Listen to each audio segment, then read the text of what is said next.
টাকা দিয়ে কি কিনে নেওয়া হবে বাংলাদেশের রংপুর বিভাগ? হ্যাঁ, আপনি ঠিকই শুনেছেন। স্বাধীন সার্বভৌম বাংলাদেশের একটি সম্পূর্ণ প্রশাসনিক বিভাগকে বিপুল অর্থের বিনিময়ে নিজেদের করে নিতে চায় ভারত। ভারতের সর্বোচ্চ মহলের সাবেক প্রতিরক্ষা উপদেষ্টা খুদ এই বিতর্কিত এবং ভয়ঙ্কর প্রস্তাব দিয়েছেন। আর এরই মধ্যে আগুনে ঘি ঢেলেছে বাংলাদেশে নিযুক্ত বর্তমান ভারতীয় হাইকমিশনারের একটি অত্যন্ত বিতর্কিত ও স্পর্শকাতর বক্তব্য। কিন্তু চক্রান্ত শুধু মুখে বা কাগজে কলমে সীমাবদ্ধ নেই, এটি এখন মাঠ পর্যায়ে রূপ নিচ্ছে। রংপুরে হঠাৎ করে বিশাল এক রাম মন্দির নির্মাণের তোড়জোড় শুরু হয়েছে, যার পিছনের রহস্য সাধারণ মানুষের কল্পনারও বাইরে। যে ব্যক্তি বা গোষ্ঠী এই মন্দির নির্মাণের নেতৃত্ব দিচ্ছে, তাদের নিজেদের এত বড় প্রজেক্ট করার মতো আর্থিক সামর্থ্যই নেই। তাহলে প্রশ্ন জাগে, এই বিশাল ফান্ডিং কোথা থেকে আসছে? এর পেছনে কি সরাসরি দিল্লির বড় কোনো মাস্টার প্ল্যান কাজ করছে? হিন্দুত্ববাদী এজেন্ডা ঢুকিয়ে দিয়ে রংপুরকে ভিতর থেকে অস্থিতিশীল করার কোনো নীল নকশা এটি নয় তো? আজকের এই বিশেষ প্রতিবেদনে আমরা উন্মোচন করব রংপুরকে ঘিরে ভারত ও চীনের মধ্যকার চরম ভূরাজনৈতিক যুদ্ধক্ষেত্র এবং রংপুরের রাম মন্দির চক্রান্তের ভেতরের বিস্ফোরক সব তথ্য। পুরো বিষয়টি বিস্তারিত জানতে ভিডিওটি শেষ পর্যন্ত দেখুন। আর দেশের এবং বিদেশের এমন সব চাঞ্চল্যকর ও বস্তুনিষ্ঠ খবরের নিয়মিত আপডেট পেতে আপনার প্রিয় সংবাদ মাধ্যম দ্য ট্রেন্ড নিউজ, বিশ্বস্ত খবরের একমাত্র ঠিকানা দ্য ট্রেন্ড নিউজ, যেখানে শিলিগুড়ি করিডরকে লাল রঙে হাইলাইট করা হবে। রংপুরকে নিয়ে ভারতের এই আগ্রাসী চিন্তার মূল কারণ লুকিয়ে আছে একটি ভৌগোলিক দুর্বলতায়।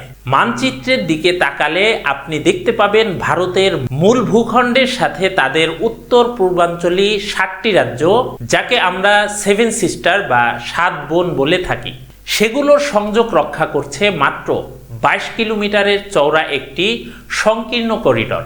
একে বলা হয় চিকেন স্নেক বা শিলিগুড়ি করিডর। সামরিক পরিভাষায় এটি ভারতের সবচেয়ে বড় দুর্বলতা। চীনের সাথে যদি কখনো পুরোদমে যুদ্ধ লেগে যায়, তবে চীন লাল ফৌজ তিব্বত থেকে মাত্র কয়েক ঘন্টার মধ্যে নেমে এসে এই শিলিগুড়ি করিডরটি দখল বা অবরুদ্ধ করে দিতে পারে।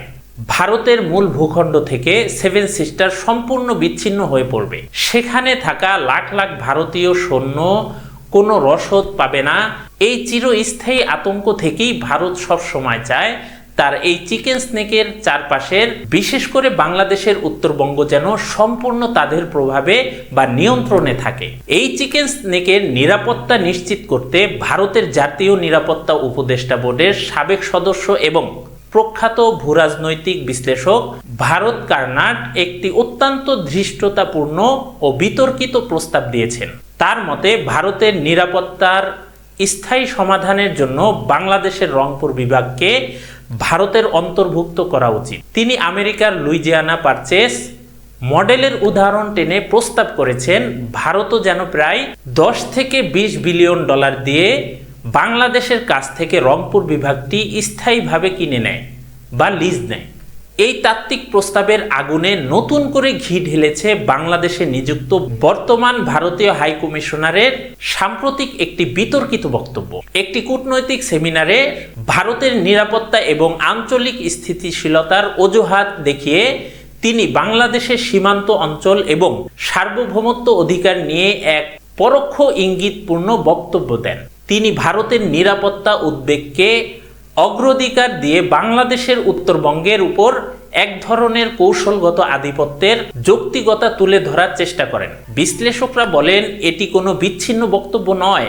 ভারত কার্নাট যে রংপুর দখলের ছক কষেছিলেন, হাই কমিশনারের এই বক্তব্য আসলেই তারই একটি মার্জিত কূটনৈতিক রূপ মাত্র। রংপুরকে নিজেদের নিয়ন্ত্রণে নেওয়ার জন্য ভারত যে কেবল সামরিক বা কূটনৈতিক চাপ দিচ্ছে তা নয়, বরং তারা এখানে একটি গভীর মনস্তাত্ত্বিক ও সাংস্কৃতিক চক্রান্ত শুরু করেছে।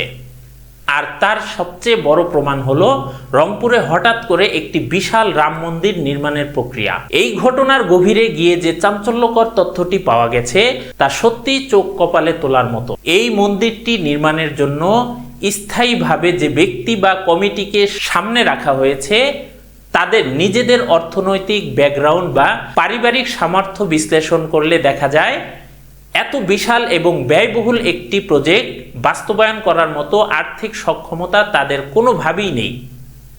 তাহলে প্রশ্ন ওঠে, কোটি কোটি টাকার এই বিশাল প্রজেক্ট ফান্ডিং আসছে কোথা থেকে?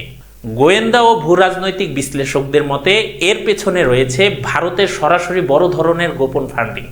দিল্লির ইশারায় এবং ভারতের উগ্র হিন্দুত্ববাদী সংগঠনগুলোর অর্থায়নে এই প্রকল্প দাঁড় করানো হচ্ছে।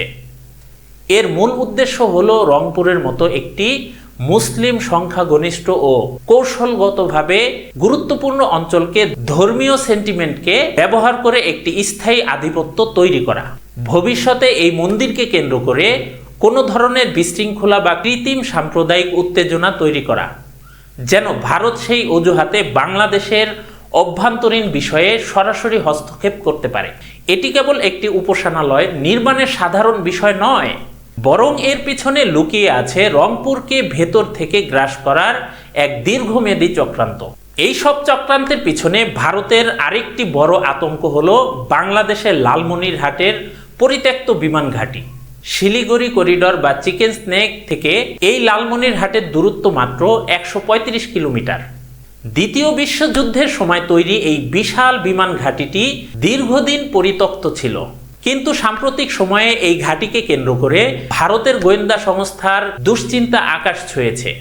বিভিন্ন আন্তর্জাতিক রিপোর্টে দাবি করা হয়েছে এই অঞ্চলে চীন কর্মকর্তাদের যাতায়াত এবং কারিগরি সহযোগিতা বৃদ্ধি পাচ্ছে। ভারতের আশঙ্কা, বাংলাদেশ যদি চীনের সহায়তায় এখানে একটি আধুনিক বিমান ঘাঁটি গড়ে তোলে, তবে সেখান থেকে চীন ড্রোন বা নজরদারি বিমান খুব সহজেই শিলিগুড়ি করিডর এবং ভারতের সমগ্র উত্তর অঞ্চলের উপর সার্বক্ষণিক নজরদারি চালাতে পারবে।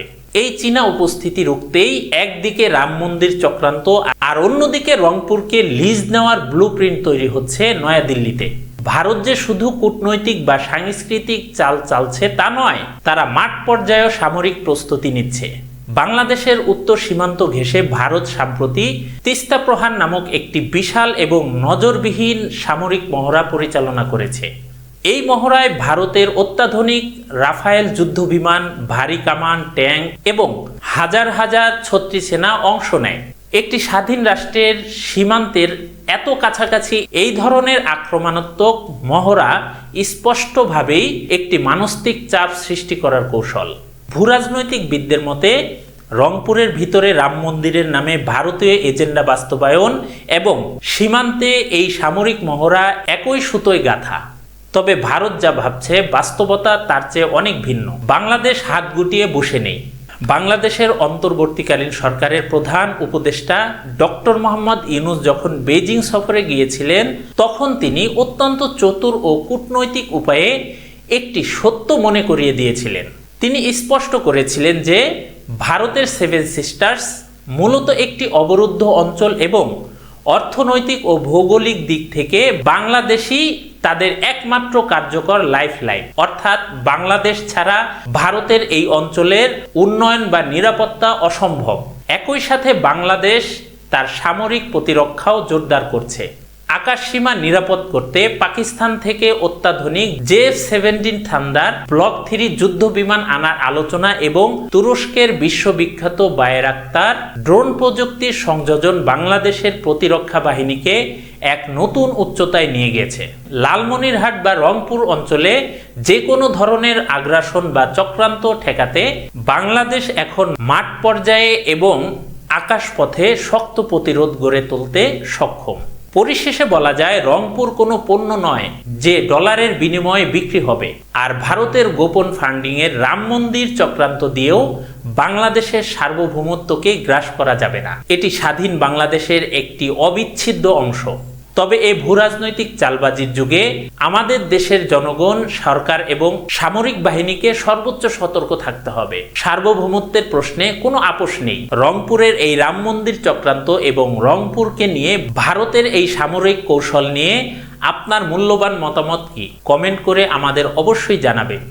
ভিডিওটি ভালো লাগলে লাইক দিন এবং বন্ধুদের সাথে শেয়ার করে সবাইকে সচেতন করুন। আর দেশ ও বিদেশের এমন এক্সক্লুসিভ ও বিশ্লেষণ ধর্মীয় নিউজ সবার আগে পেতে এখনই সাবস্ক্রাইব করুন আপনার প্রিয় চ্যানেল দ্য ট্রেন্ড নিউজ। আমাদের সাথে থাকার জন্য ধন্যবাদ। দেখা হবে পরবর্তী ভিডিওতে। সুস্থ থাকবেন, ভালো থাকবেন। আল্লাহ হাফেজ।